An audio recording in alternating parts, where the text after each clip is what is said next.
নমস্কার, আগমনীর ক্লাসরুমে আপনাদের স্বাগত জানাই। আজকে একটু অন্য ধরনের বিষয় আলোচনা করব। অবশ্যই সেখানে প্রকৃতি প্রাধান্য পাবে, কিন্তু তবুও একটু অন্য বিষয় আলোচনা করব। তিনটে আলাদা আলাদা যুগের কথা বা সভ্যতার কথা আমরা জানব এবং তাদের সাথে প্রকৃতি কিভাবে সম্পর্কিত ছিল বা সেই সময়কার প্রকৃতি কীরকম ছিল সেটাও অবশ্য জানব। প্রথমে একটু বলে নিই যে এনভায়রনমেন্টাল প্রবলেম কি সেটা আমরা সকলেই জানি, সেটা নতুন করে বলার কোনো জায়গা রাখে না। এবং এক্ষেত্রে এনভায়রনমেন্টাল প্রবলেমগুলো প্রধানত যেগুলো আইডেন্টিফাই করে সেগুলো হচ্ছে যে মানে আইডেন্টিফাইড হয় তা সেগুলো হচ্ছে air pollution, water pollution, solid waste, এই সমস্তগুলো। ঠিক আছে, এবার আসি এনার্জি যখন আমরা এত যে এনার্জি কনজাম্পশন বাড়িয়েছি সেটা কিন্তু আজকে একদিনে বাড়ায়নি। হ্যাঁ, আমরা কিন্তু বহু যুগ আগে থেকেই এর সূত্রপাত কিন্তু শুরু করেছি এবং এই এনার্জি ইউজের দুটো দিক আছে। একটা সব কিছুর মতনই এনার্জির কনজামশনেরও দুটো দিক আছে, একটা পজিটিভ একটা নেগেটিভ দিক। পজিটিভ দিক হলো যে আমরা এটাকে অ্যাফোর্ড করতে পারছি খুব সহজেই, হ্যাঁ, এবং সিকিওর, এটা অনেক সেফ, এটা ব্যবহার করা অনেকটা সহজ। এছাড়া বিভিন্ন টেকনোলজির ক্ষেত্রে এটা ভীষণ গুরুত্বপূর্ণ। অসুবিধা, সমস্যা বা নেগেটিভ দিক কি বললে স্বাস্থ্যের ক্ষতি হচ্ছে, সমাজের ক্ষতি হচ্ছে, পরিবেশের ক্ষতি হচ্ছে, এগুলো। এবার এগুলোকে আমরা এড়াতে পারি কি করে? সেগুলো হচ্ছে যে রিনিউয়েবল যে সোর্সগুলো আছে, আমি আগে কয়েকটা ভিডিওতে এই সমস্ত কথাগুলো বলেছি। যারা দেখেননি আমার ভিডিও, মানে আমার আলোচনা প্রথম শুনছেন আমার ক্লাসরুমের, তো তারা একটু প্লিজ সাবস্ক্রাইব করে নেবেন। তো সেখানে আমি বলেছি যে রিনিউয়েবল, নন রিনিউয়েবল। তবু আরেকবার বলে দিচ্ছি যে যে সোর্সগুলোকে আমরা একাধিকবার ব্যবহার করতে পারবো, চট করে ফুরিয়ে যাওয়ার সম্ভাবনা নেই, তো সেগুলো রিনিউয়েবল। বাকিগুলো হচ্ছে যেগুলো ফুরিয়ে যাওয়ার সম্ভাবনা আছে সেগুলো নন রিনিউয়েবল। তো এবার চলে আসি যে সুতরাং রিনিউয়েবল সোর্সগুলো থেকে একটু হলেও দূষণ হওয়ার সম্ভাবনা কম, কিন্তু যেহেতু আমরা প্রথম থেকে নন রিনিউয়েবল, স্পেশালি ফসিল ফুয়েলের ওপর ডিপেন্ড করে আসছি, সুতরাং সেক্ষেত্রে দূষণের মাত্রা কিন্তু মারাত্মক হয়ে গেছে।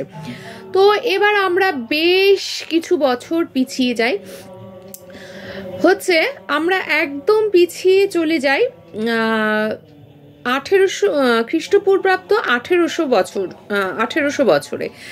তো সেখানে কি বলা হচ্ছে, সেখানে দেখা হচ্ছে সিন্ধু সভ্যতা কিন্তু ভীষণ একটি, আমার নতুন করে বলার কোনো জায়গা নেই, আমরা ছোটবেলাতেই পড়েছি সিন্ধু সভ্যতা, বা যারা ইতিহাস নিয়ে আলোচনা করেন তারাও জানেন যে সিন্ধু সভ্যতা ভীষণ রকম একটি উন্নত মানের সভ্যতা এবং সেখানকার মানুষজনের জীবনযাত্রা একটা আলাদা মাত্রায় ছিল। কিন্তু ক্ষতিটা হলো গিয়ে কিন্তু দুটো বিশেষ কারণে। একটা হলো টেকটনিক মুভমেন্টের জন্য নদীটা ভাগ হয়ে গেল। নদীটা ভাগ হয়ে যাওয়াতে তারা কি করলো, সরে আসতে বাধ্য হলো পূর্ব দিক করে, এবং সেখানে গঙ্গা নদীর গা ঘেঁষে তারা তাদের নিজস্ব বাসস্থান হরপ্পা তৈরি করলেন। এছাড়া কি সর্বনাশটা হলো? এছাড়া হচ্ছে যে নগরায়নের জন্য, আমি আবারও বলছি যে আগের ভিডিওতে আমি বলেছি আরবানাইজেশনের কথা, আনপ্ল্যান্ড ওয়েতে আরবানাইজেশন করলেন, একদম বেমক্কা গাছ কাটলেন তারা। তার ফলে কি হলো? তার ফলে কিন্তু কিন্তু সিন্ধু সভ্যতা একদম নষ্ট হয়ে গেল। মানে একদম কি হলো যে না, মানে দুর্দশার, মানে প্রাকৃতিক দুর্দশার একটা জ্বলন্ত উদাহরণ হিসেবে সিন্ধু সভ্যতা বোধহয় থেকে যাবে, এবং হয়তো আমরাও এই পথেই হাঁটছি। তো যাই হোক, যেমন ধরুন মহাভারত যারা একটু থরলি পড়েছেন তারা জানেন যে একটা পুরো অরণ্যকে জ্বালিয়ে দেওয়া হয়েছিল কি না পঞ্চপাণ্ডবদের হত্যা করার উদ্দেশ্যে। তো এই যে প্রকৃতির ওপর অত্যাচারের নিদর্শনটা কিন্তু আমরা মানে আমাদের আগের সভ্যতা বলুন বা আগের কালচার বলুন, যেখানে বলুন সেখানেই কিন্তু এর টুকটুক করে নিদর্শন কিন্তু রয়েছে। এইবার এই সমস্ত দিকগুলো তো গেল, তার ফলে জলবায়ু চেঞ্জ হলো, ভৌগোলিক পরিবেশের ভৌগোলিক অবস্থারও পরিবর্তন হলো এবং যথারীতি সিন্ধু সভ্যতা ইতি। এবার চলে আসি আমরা মধ্যযুগে। মধ্যযুগে কি না 900 থেকে 1300 এই সময়টাতে কিন্তু দেখা গেল যে বিশ্বের উষ্ণতা কিন্তু 2 ডিগ্রি ফারেনহাইট বেড়ে গেল, অর্থাৎ যদি সেন্টিগ্রেডের দিকে দেখি তাহলে 1 ডিগ্রি সেলসিয়াস উষ্ণতা কিন্তু বেড়ে গেল। তার কারণটা কি হলো? তার কারণটা হচ্ছে আমরা কিন্তু সেই সময় টুকটুক করে কিন্তু ফসিল ফুয়েলের ব্যবহার শুরু করেছি। হ্যাঁ, সেটা কয়লা বলুন কি কাঠের দহন বলুন, এই বিষয়গুলো কিন্তু টুকটুক করে বাড়াতে শুরু করেছি। একইভাবে আমাদের পপুলেশনও এই সময় হু হু করে বাড়তে শুরু করে দিল। হ্যাঁ, তারপরে তার ফলে যা হয়, পপুলেশন বাড়ার ফলে জল দূষণ, বায়ু দূষণ। হ্যাঁ, এদিকে প্রচুর রিসোর্স পাচ্ছি, প্রচুর রিসোর্স নষ্ট করছি, সেই কারণে যত না দরকার তার চেয়ে বেশি পরিমাণে ইউজ করে করে নষ্ট করছি।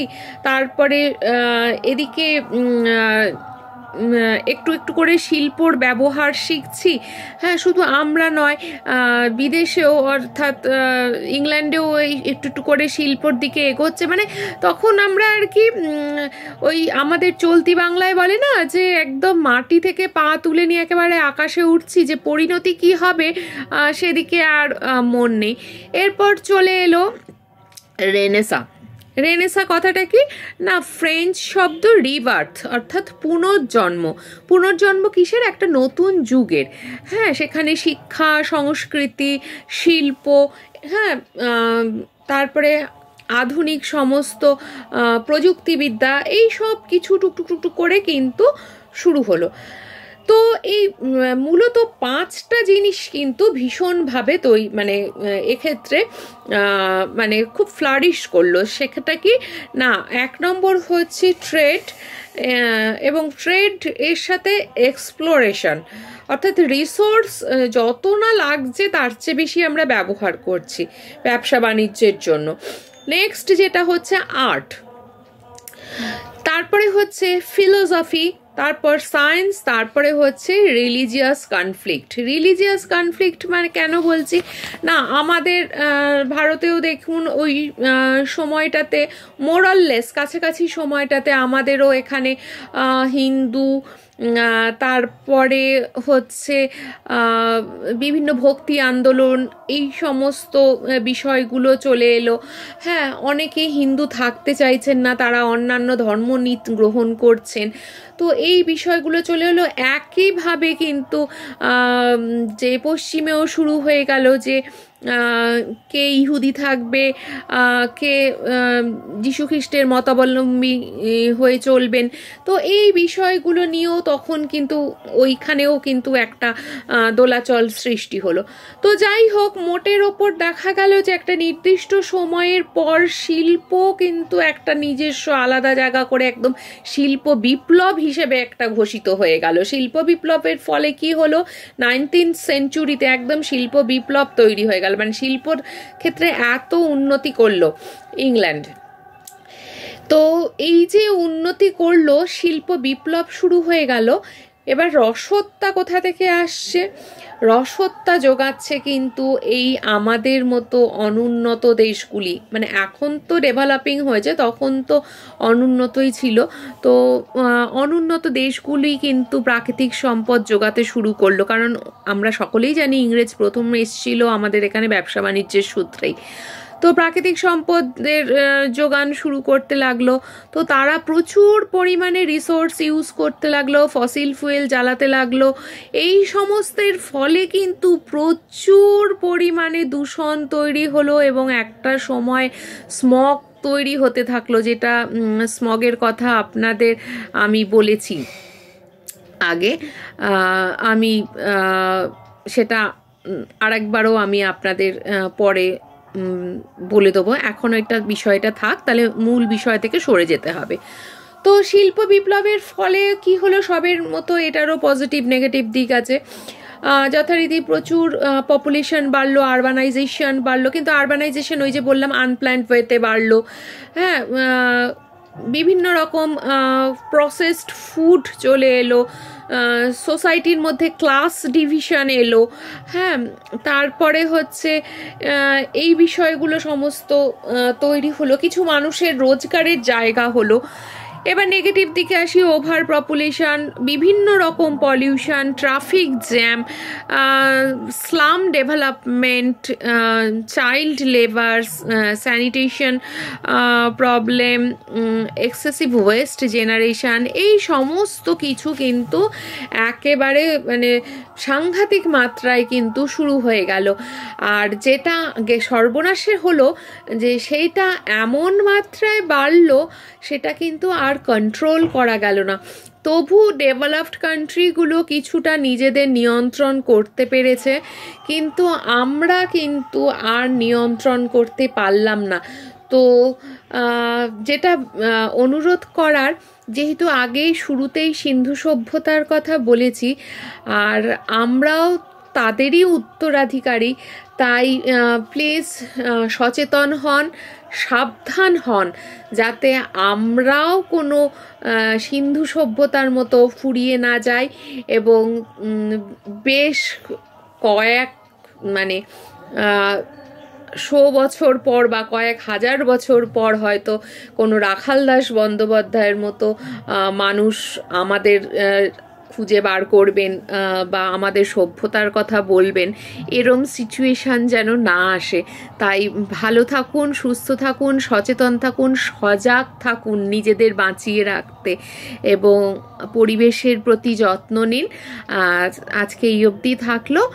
আর পরিবেশের কথা মনে রেখেই পুরো ভিডিওটা স্কিপ না করে দেখবেন, আর সবার মধ্যে শেয়ার করবেন, ভালো লাগলে লাইক করবেন, কিছু বলার থাকলে অবশ্যই কমেন্ট করবেন।